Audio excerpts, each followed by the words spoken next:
Alright, for this shape, this is a regular polygon. This is number 4 from your Unit 7 exam practice.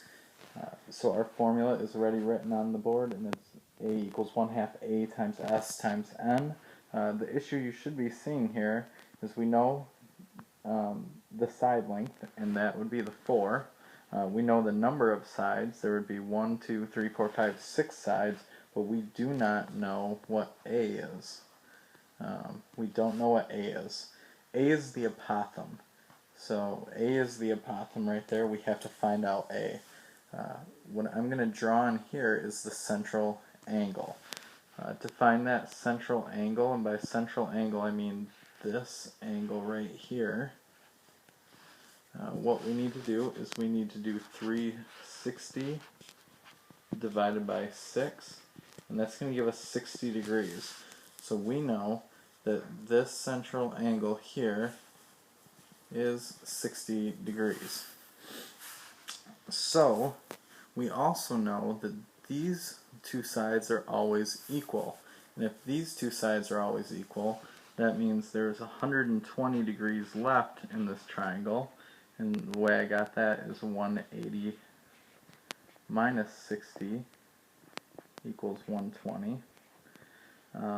So if we take that 120 and we divide it by 2 for each of those angles, those two will both be 60 and 60. So we have a 60-60 triangle, or an equilateral triangle.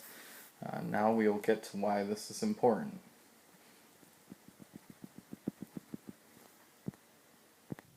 And the reason this is important is it's going to help us find the apothem. So what we're going to find is, as you can see right here, we have a right triangle. So I'm going to use that. Once I can find two sides, I can find the third. And I will show you what I mean. So the two bottom parts are evenly split. The apothem splits it to 2 and 2. So we know that one's 2. We also know it's an equilateral triangle, so this side is 4. So now we have the 2 and we have the 4. We have a base and we have a hypotenuse. We are going to use Pythagorean theorem to find the apothem. So we'll set it up like this. 2 squared plus a squared equals 4 squared. It's important that you put the 4 in for the c because 4 is the hypotenuse. I'm going to quickly show my work here. So 4 plus a squared equals 16. We minus 4 from both sides and we get a equals 12. We take the square root of that and we get 3.5. Once we get to 3.5, what we do is we plug it back into the equation and we get a equals 1/2 3.5 times 4 times 6. And we get the area is 42. Keep in mind this equilateral triangle only works with a hexagon. A hexagon always gives you a 60-degree central angle, and because that's definitely an isosceles triangle, and you have 60 at the one angle, that makes the other two 60, and it ends up being equilateral, but that only works for a hexagon.